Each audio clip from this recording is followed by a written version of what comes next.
anime. Why does Japan think people run like that? Do they really run like that in Japan? I was like, and then I learned it's just how they animate them. Make it so round. I mean, how did you not see that coming though? Yeah. Hi, P. Granger Gamer here. Welcome back to Notorious PRG Reactions for another Vinland Saga episode. I'm here with special guest stars. I'm Bluebonnet. And I'm Treebeard. And previously in our Vinland Saga episode, tell us what happened, Blue. So in our last episode, we got to have our heartstrings pulled on again and have some more questions of philosophy to chew on a little bit. In the last one, we got to see Askeladd save Thorfinn, which definitely threw us for a loop. And we see a little bit of sort of Stockholm syndrome take place with Thorfinn when it comes to Askeladd. He saves him and then starts acting as a scout for him. We see Thorfinn get his first kill and then go on to get a lot of battle prowess fighting alongside Askeladd and his crew. We also see that Thorfinn gets shot with an arrow while acting as a scout in an English village. He gets saved by the villagers. And then he ends up kind of turning his back on them and helping still act as a scout for Askeladd and the crew, helping them to see basically like when it's time to take over that village. And they come and they kind of pillage and wreck the village. So we start seeing a lot of degrading, you could say, with Thorfinn as he kind of makes his way being raised by a pirate crew. It's a good point. And we didn't know it, but we signed up for philosophy class when we started watching the show. Apparently so. Yes, so I am looking forward to see what happens. Yeah, that was an unknown emotional episode. It was our first real, not real, I shouldn't say, our first original episode after the several prologue episodes. So I'm looking forward to starting to see more of the episodes with our central protagonist, Thorfinn. Let's go. Early in the 11th century, the invasion of the Vikings and the Danish army continued, becoming more violent every day. 1012 AD, England. After several years of seemingly endless attacks, there came a turning point. The state of King Sven, near Jelling, Denmark. That is when we shall show the English the full might of our forces, and I will proudly lead the army into battle myself. I don't know, an English winter seems like it'd be less harsh than going back to this. Yeah, but they don't have to move through the Danish winter. Oh, where are they resting? Thought we have plenty of loot again this year.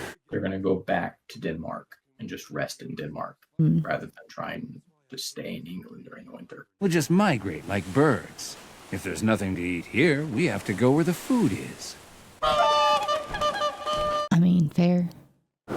He seems like he's gotten older. I wonder what would be geography well enough. South of England. France. Ah, France. France. Fire!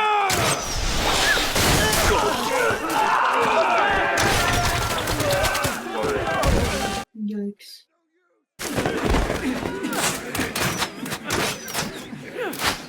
Can you tell what army that is? Well, the defending army is going to be the French. The attacking army, I'm not sure.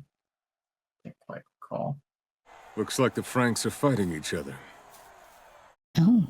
They're both French. At 800 attacking the place, though. But why would they want to go in head first like that? I mean, that is part of the reason that the Vikings Practically could reeks decimate of the so much smell is of because treasure, there's doesn't so it? much civil war in all the countries. They just weren't very united. We'll join the attackers, Basically, attack then right open in the that middle of treasury. the standing army to defend it. Mm-hmm. You better get ready. Grabbed the one from that soldier when he was pinned down, you remember? That's right. I forgot. Yeah, it was that at the end last time. Let's go to war. Still wearing John's clothes. I was about to say, I wonder how old he is. But yeah, John's clothes from the last episode. So sad. Yeah. You know, if I could pause this without it really affecting the editing, we could figure out how old he is based on all the dates that they give us in the episodes. Yeah. Yeah, I think the description of this episode said 16. Oh, thank you. Yeah, I can't keep track of all the dates very well. I'm just like focused on the rest more than the date. Okay, so he's 10 years. It's been 10 years since he lost his dad. Let's go to war. Make contact with the leader of the attackers. Then give him a message. Oh, and said partner in war for the name of this episode. And I believe that reward would cost a bit more. Say the head of a general, maybe? That's all he ever thinks about. You sure it's wise tasking him with the negotiations? Naruto run.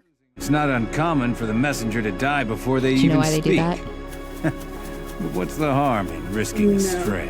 It takes so much more in animation to move their arms. So it saves time. What do you want, and they can little boy? get a lot more. This is no place for a frames child in like you. if they just keep their arms I'm an envoy. straight. Does anyone here know how to speak? That's also why they moved by jumping a lot in Naruto. You can just show them perfectly still and just make them bounce like that. Yeah. And it looks like they're jumping along. Let's take him prisoner. I remember when I was a kid, I was like, why does Japan think people run like that? Do they really run like that in Japan? I was like, and then I learned it's just how they animate them. My death won't change that. Without my signal that you agree to their terms, 100 fierce Northerners become your enemy. Who's he trying to negotiate with? Which side? The attackers. Yeah. So the ones outside the fortress. Excellency. However, if your They words don't really prove benefit false, from we'll helping remove the your attackers, head from which its is how we shoulders. gained. But if they're true, in the name of Which Jesus... side are the? Which side's Normandy? Both. It's French versus French. Okay. I want my dagger back now. It was my father's. I thought one side was specifically Normandy, and which is a part of France. No, the Norsemen are the Normannies, as they call them. Norman, Norsemen, and Northmen all mean the same thing. Viking. The reason there's a section of France called Normandy is because the Vikings came in and invaded. Hey, what's that? Up there! On top of the mountain! Dragon! Oh my goodness. Brothers in arms are nowhere to be seen. I should like to see one of those Aren't myself. they aware of how high the sun has risen? Make it so round. It appears that we will be having a beheading for this evening's entertainment. Give a man a little bit of power.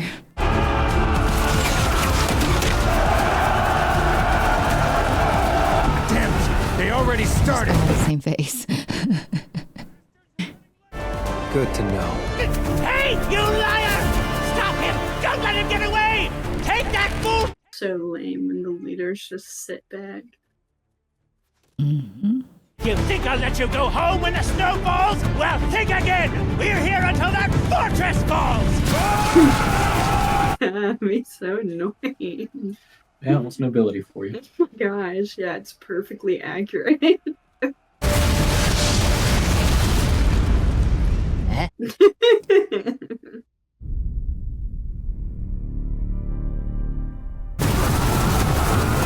That's a good use of silence right there. That's so crazy. Oh my word, running the boats.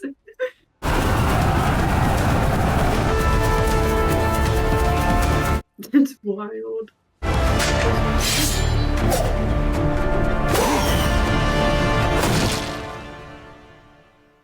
No, I'm sorry, jumping a moat.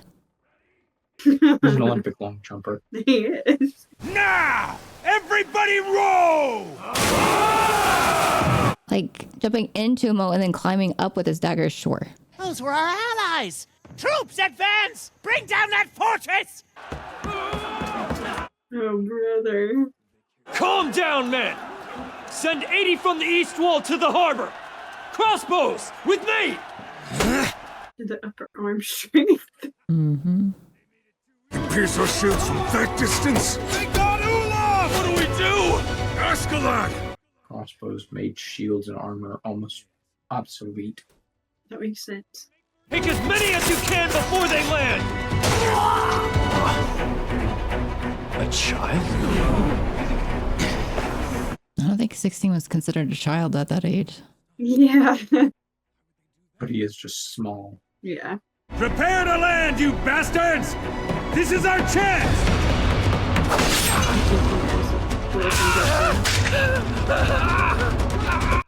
why I told him to get the general's head.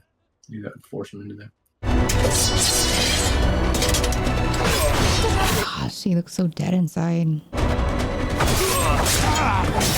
And him just shaking his head like.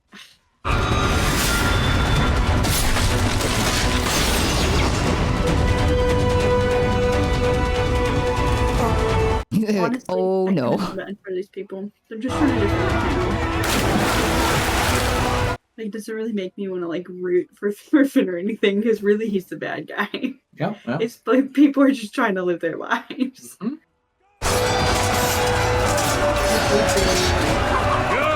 Villain movie-esque. Mm-hmm. They have Looks to me like they've given up on the gate. So go on and make quick work of those fools. Intent. You know, it's not to glorify the violence of the Viking culture. No, not at all.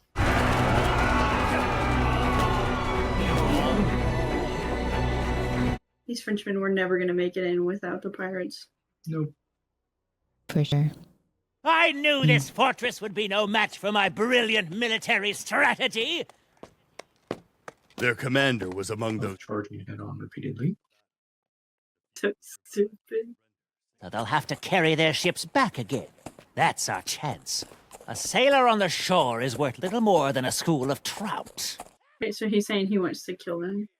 Yeah. So get them later. But they were already planning on doing that to them, right? Treasury! Huh?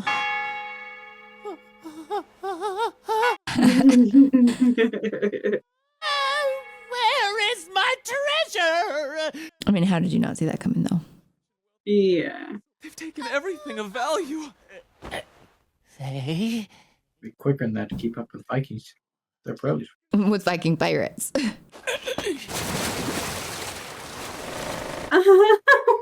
Stop. Your half is the victory, and our half is the treasure. Does that work for you? It seems more than fair. After all, you keep the fortress. You need the fortress in your land. No, we're sailing. Dude, you can't even run to keep up with them. You'll be able to kill them. Anyway, men, should we set sail? Thorfinn hasn't returned. That's funny because he probably actually can't, I guess. That's more treasure for the rest of us. Yes, I probably knows a few languages. Maybe.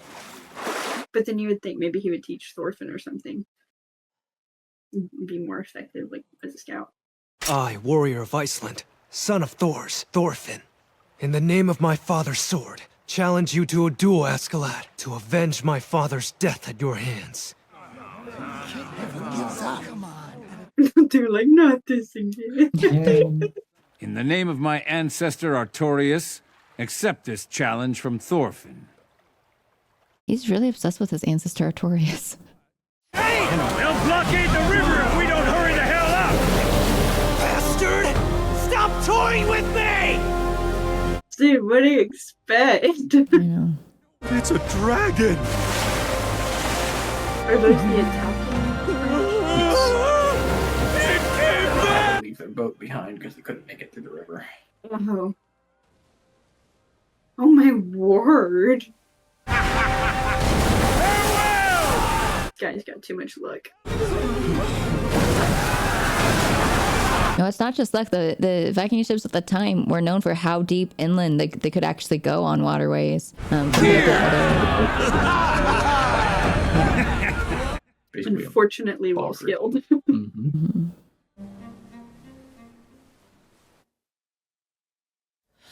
Mm-hmm. Okay, our first foray with teenage Thorfinn. Mm-hmm. What'd you guys think? That was a good episode. I mean, it's interesting to see it kind of reintroducing that he still wants to fight Askeladd. Because honestly, I feel like with last episode, I was really questioning how forefront of the mind that was for him. So kind of reintroducing that's still like his main ultimate goal. Still really like focused on that. And doesn't really care, I guess, who has to pay the cost for him to do that. I don't know. I didn't so much see last episode like that fell apart. Like I think his core is still the obsession with revenge. It's still I think it's just a long journey. Yeah, I thought it was still there, but I wasn't sure how like pressing. It wasn't as much a focus in the last episode, and this one he brings back. Yeah, this is why I'm here. This is the only reason I'm working for you. We saw our first episode on the French shores. We got to see some Frenchmen. That stands out a little bit more than the others. His character stood tall, even though he was quite short. It's French versus French, and the mercenaries decided that they weren't going to go back to Denmark because there wasn't enough resources. Thorfinn he's just over it. He's definitely apathetic. I mean, we started to see the apathy appear in the last episode. It shattered for a moment in the last episode. We didn't see that so much here. He's apathetic, but also just already over the need to prove himself. Like, he's like, been there, done that, over it, got the t-shirt. He's like, I've done everything you asked for, Askeladd. And he's like, what is it going to take for this duel? He's like, I have met every one of your expectations and exceeded them. And he's like, gold. I got gold for you. He's like, no, you know what I want. What? And he's like, I want my final tests in order to prove that I have what it takes to win a chance to duel with you. And so he's like, okay, bring me the head of the enemy general. So he's sent again as a scout, a risky solo mission, and he dominates it. Man, I mean, he just tears through them. There's one moment though that he has like the oh poo moment because the head falls into the water, and he's like, crap, I need my trophy. I need to prove that I did it. And that was kind of humorous to me. We did see though a little bit.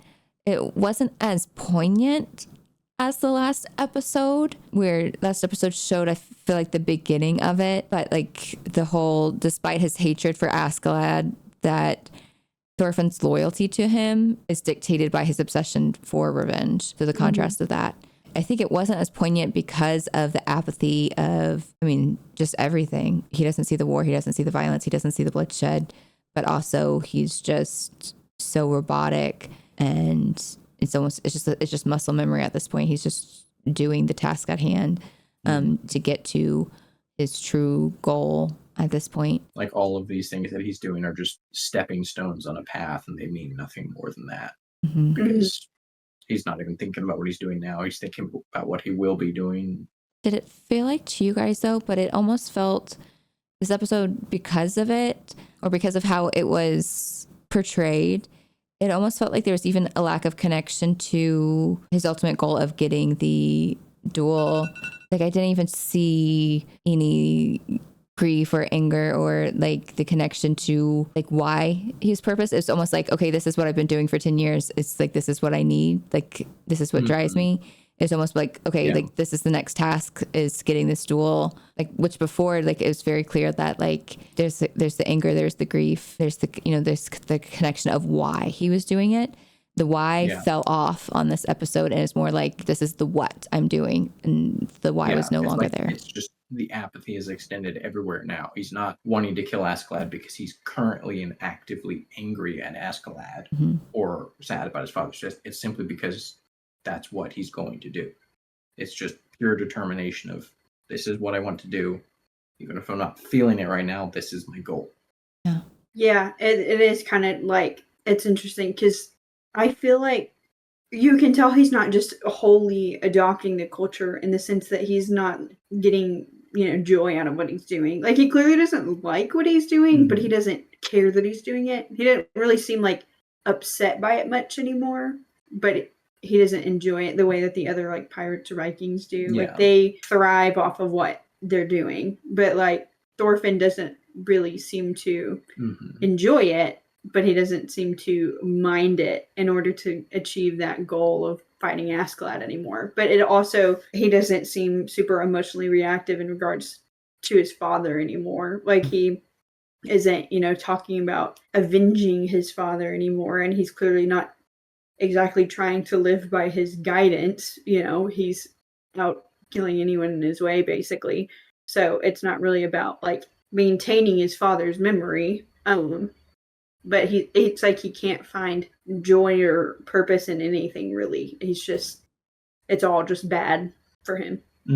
So it'll be interesting to see how they portray it in the upcoming episodes, because I mean, sometimes that is how depression plays. I mean, I've definitely personally had like patients who've gone through very traumatic experiences from like chronic assault, kidnapping, and that kind of thing, who can be very perky to very apathetic, and that might be like, you know, currently going through like abuse or dealing with past trauma, who are very similar. Like they just are the toned down and the robotic to sometimes perky. And like you think, you know, someone might be like, oh no, they're okay. They've dealt with it, and they're like, no, they still have like a lot to go through. So they may just have not been able to show that this episode, and maybe when it starts to go through the duel, and maybe if Askeladd, who is more calculating versus brute strength, maybe he gets in his head about his dad, you know, or something triggers it, and then he starts realizing, no, I still have to do the inner work to get over what happened. So it'll be interesting to see there, you know, if how he starts to deal with, you know, because it's not just the grief and the loss of his father, but the grief and the loss of the peaceful childhood he had, grief and loss of being away from his family and his village. So, I mean, there's a lot that he's just put on hold and pause, because he made, no, what I have to do is get this. It's like, everything will be fine as long as I kill this guy in a duel. Like he's focused so much on that for 10 years. And when you do that, and just bottle everything up, like that's like at the beginning, I totally get when you're going through that much and put in survival mode. Literally, obviously, when you were 6 years old, he had to figure out how to literally, I mean, he needed food, he needed shelter, he needed temperature regulation. He was in, you know, wartime in England, but it's been 10 years of that, and that's going to really blow up in his face. Yeah. Yeah, I think it's very much so one of those examples of wishing that you had more control than you did. You know, like, if I can just do this, it'll take the hurt away, you know? And it's like, you know, if we're thinking of him like in depression and stuff, like that goal, you know, can seem like the thing that will be the cure-all, you know, make everything better. And it's like, in one sense, like, I understand the idea of like honor in a culture, like the idea of like avenging, but in the sense of like making the hurt go away, you know, that's just never, it's not going to cure anything. It's not going to fix anything. Yeah. You know? And the hundreds you kill along the way have nothing to do with that goal. Yeah. It's not really like just about avenging at that point in some senses. Yeah. So I got one of the translations being Normanni for this title, but then in the actual episode, it called it Partner in War. So we'll go with Partner in War, since that's what the actual, what it said in the episode. What do you think the title of this episode means, Partner in War? I feel like it kind of addresses the idea of the pirates working with the attacking French, but then also Thorfinn being very much a partner to Askeladd. Like, you can tell that he even, like, Askeladd even respects Thorfinn seemingly above more of his other men that he's been with a long time. You know, the way that he's even like offering rewards and stuff to him. Yeah, and the reward that he offered, 3 gold pieces, you could see the look on every other soldier's face. That's an insane amount of money. Yeah, so I feel like it's just, they have a very odd partnership. You know, that's what Thorfinn is at this point, is Askeladd's partner in war more than anything. I mean, we've been talking about it for a couple episodes now, the reluctant mentor. I think we're definitely like officially there. He's like accepted that position, and, you know, he's been a part of the crew, and he values Thorfinn for his contribution. But I mean, he's still who he is. You know, he's still the rogue pirate, so he's not going to be warm and fuzzy like when he's like, oh, I guess the kid didn't make it. Like, you know what I mean? Like, he's not gonna suddenly change like his whole identity just because he does value the kid. Yeah, he values him in the sense of, oh, this kid can contribute to my goals. He can help me along my path, but not as a person. This is another tool, but now he's just realized it's a useful tool. We did see Floki for a little bit at the beginning with Kingsfin putting the Danes at rest during the winter before striking England again. I hate that guy. I really do. I wish bad things upon Floki. I mean, I know Askeladd is the one who killed Thors, but it's really Floki. But ultimately, it was Floki more than Floki's anything. more responsible. Askeladd was the sword, and Floki was the one holding it. Yeah, exactly. It was absolutely nothing personal from Askeladd, but with Floki, it's clearly personal. Mm-hmm. Let's go ahead and rank, because it's been a couple episodes since we've ranked the episodes. So first, let's rank the episode 6. So right now I have it as because we're gonna have it in like not just like ballpark, but like literally like 1, 2, 3, 4 order. So that way, by the time we're at like episode 24, like we don't have to be like, oh, but where would we put it? It would be much harder. So right now I have it as like Sword. So episode 2, where they had that epic father-son talk about like, you have no enemies, no one has enemies, no one deserves to be hurt at 1. And then episode 4, which is the duel between Thors and Askeladd, includes Thor's death. And Thor says a true warrior doesn't need a sword. Then episode 1, which is the very beginning, Thor abandons his Viking life, the peaceful village, the runaway slave. And then episode 5, the troll's son, Thorfinn challenges Askeladd to a duel after he kills his dad, learns survival skills. And then episode 3, the village leaves for war and becomes trapped on a waterway. It's kind of like an in-between episode. Where would we fit number 6? The journey begins. I feel like that's in the top few for me, because just it's so central and it really establishes a lot. I mean, like in all, like we mentioned, all the episodes leading up to that are the prequels. They're the setup, and then this is where it all comes together and the story starts. Yeah, I feel like for me, 6 is definitely in the top. I really love Thor's as a character. Like I like the good guy. I'm not always as attached to a more villain character, though obviously like with Thorfinn it's more complex than that, it's not that simple. But I feel like some of the ones with Thor's would still be like absolute top, but 6 would definitely be right up there in the top, probably 3 for me. Just it was I think a well done episode, really revealed a lot, and really just get you a good picture of where we're going with the story. Yeah, for sure. You guys just like all the episodes. It's hard. Yeah, I mean, there's not a bad episode. So it's ultimately just, and it's like when you take one out, then you lose part of the story. Mm-hmm. So for me, ranking's always hard. Yeah. There's some shows where it's just like, okay, we got 5 episodes, and this one's got some major plot elements, and this one's got some major plot elements, but these, it's like, But this one, it's no. Every single episode is. Well, and just try to remember, it's also it's not just like saying like what's a good episode, not just like what's crucial to the plot. I mean, I do agree. This episode was just a good episode, period. So not just like do you have to watch this to know the story? Because like sometimes there are some that like, no, this is crucial. Like you need to know it to know the story moving forward, or to understand this character. Because I do think there's lots of world building within like the prologue and whatnot. But no, I do think this is one of the best. I'm just trying to figure out.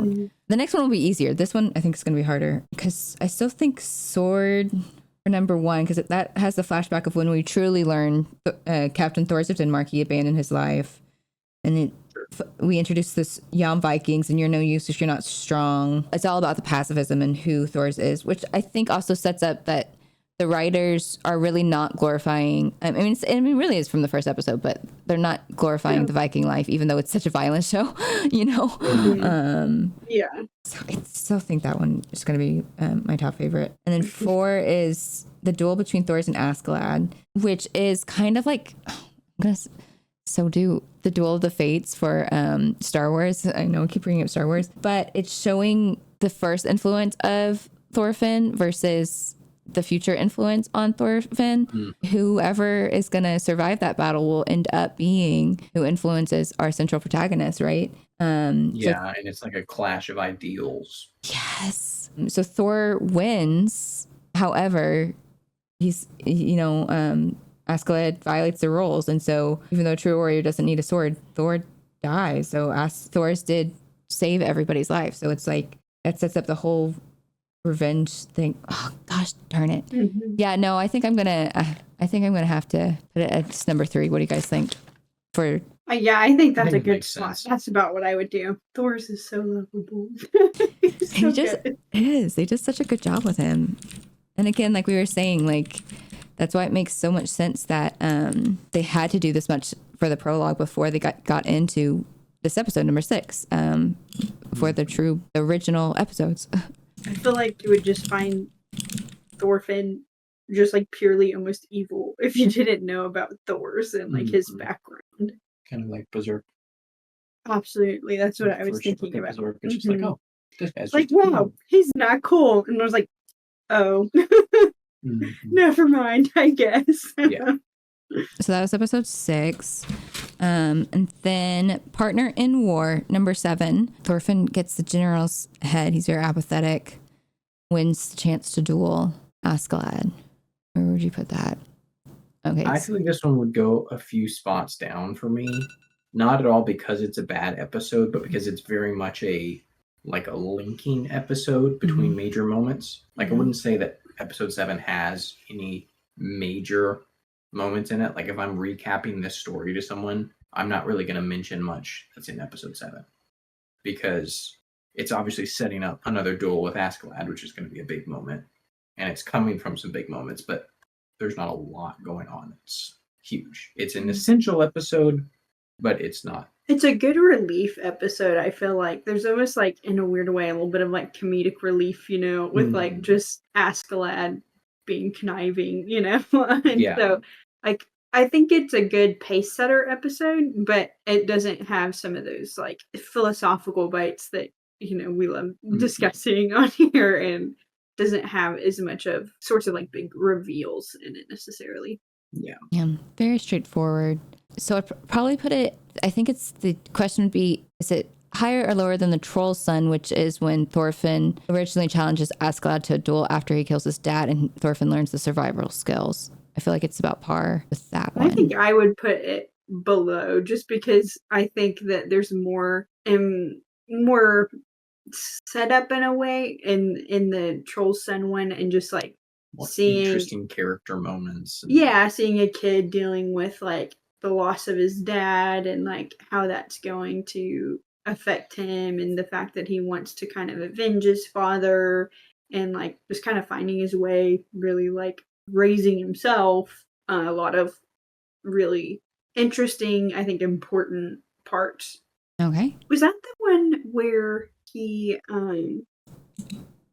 like tries to kill Askeladd, like the one where he goes up while he's sleeping at night? Yep. Yeah, that's it. I really liked that scene, honestly. I thought that was really interesting.